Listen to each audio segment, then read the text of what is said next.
Hey guys, welcome back with me again in this channel. On today's tutorial, I'm going to show you how you can use masking in CapCut to create a reveal effects for photos or videos.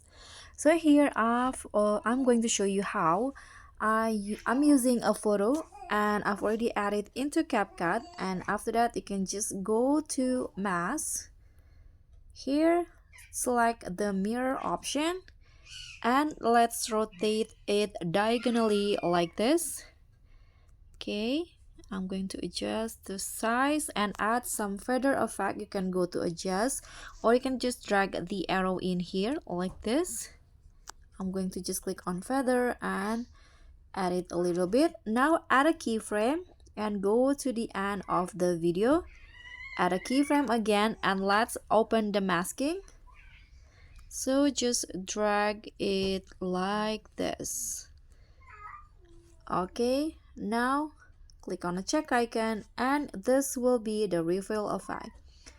So guys, thank you so much for watching. Don't forget to like, comment, and subscribe. Also click on the thanks. Bye.